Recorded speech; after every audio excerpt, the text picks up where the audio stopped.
Hey, what's going on, guys? It's Brain Bean here again, and today we're going to be taking a look at another chair from opSEAT. Now, if you remember last year, I did a review of their 2017 Master Series, and this year we're going to be taking a look at their flagship model, the 2018 Grandmaster Series chair. So with that, let's go ahead and just take a look at this thing. So as I always do, starting with construction and design, the opSEAT Grandmaster Series chair comes with a solid metal frame construction that is layered with a cold cure foam and then wrapped in a polyurethane spill resistant leather. Now this particular chair has two different types of that polyurethane. It's got kind of your standard leather on the top, and then in all the areas with the cushions where you'll be sitting, it has a breathable polyurethane leather there. So it kind of gives you that mesh feeling that you would feel in some high-end car seats.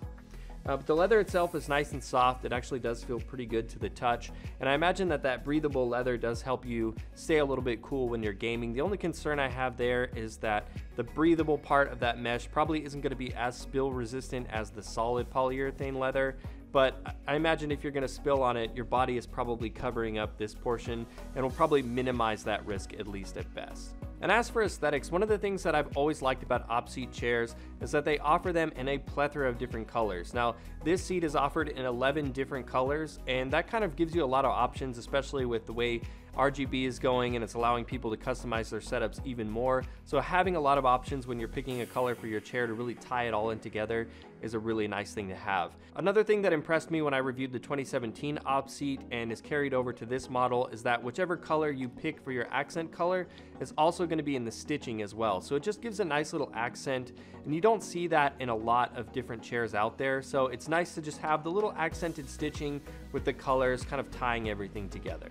Now, you're probably wondering, like I was, what the differences are between the Grandmaster Series and the Master Series. And the main thing is just the size. The Grandmaster Series kind of gives you a little bit more roomy feel, while the Master Series is designed to more hug you into the seat like a traditional racing car seat would be.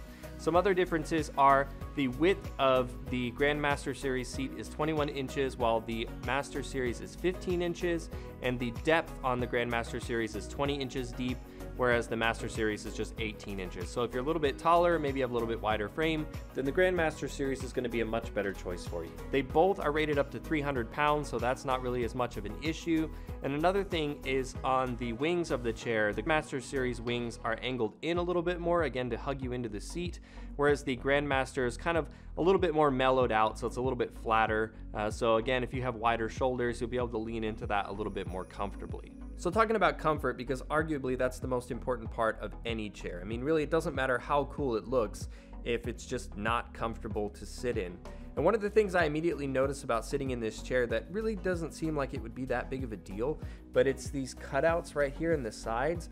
My elbows kind of rest right in them when I have my hands on the armrest, and it feels really natural. It doesn't feel like the wings of the chair are cutting into my arm or anything like that. It's a really nice feel. And also with the Grandmaster Series, the mellow wingtips here, they don't hit up into my shoulder blades, and when I really recline back and relax into the chair, just sort of naturally feels good. Another thing I like about the Grandmaster Series is that the padding that runs along your back is kind of raised out a little bit and allows you to sink into it just a little bit. It still provides good support, but feeling it mold around you, it's kind of like when you sit on like a memory foam mattress or something and it kind of fills in all the gaps. It's a really nice feeling. Also with the seat as well, because I'm 6 feet tall, a lot of times with these types of chairs, when I sit in them, I feel like my knees are hanging off a little bit.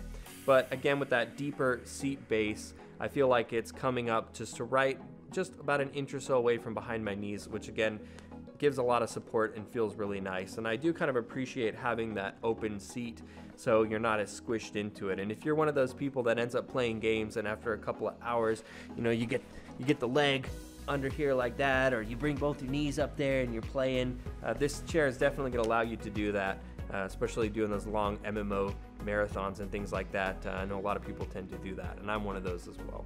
So starting with the features, the Grandmaster Series does have 4-dimensional armrests, and these armrests also do have a nice squishy top coating to them, so they're not just all hard plastic, which surprisingly enough, some chairs, especially more expensive ones than these, actually do have just all hard plastic armrests, which doesn't feel all that great. So that's a bonus point for them there.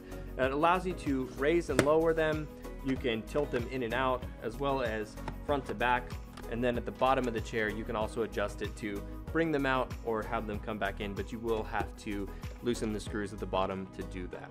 As for some other additional features, it does have a really nice smooth rocking motion that allows you to go pretty far back, and in addition to that, it has a 12-point locking system as well. So if you find that you get to a good position, you want to stay kind of leaned back, you don't have to use your feet to keep yourself pushed back all the time, and then you can just loosen that up and come right back to a normal sitting position. It also does have a good hydraulic piston as well that gives you a couple of inches to raise and lower the seat, as well as, of course, the ability to do the full recline back as well. Underneath the chair, there's some pretty cool things as well. One of the things I really like is the swappable plastic tips. So when it ships, the base of the chair will actually have just black accented caps here that you can remove, and they will include a set of whichever accent color on the chair that you've chosen. They're pretty easy to swap out. It's just a pair of screws. Take the old ones off, slap the new ones on, and you've got a nice cohesive look to the chair. The underside of the base here, though, is not my favorite because it is plastic. Now, it is a pretty heavy-duty nylon, but I do have some concerns over a long period of time.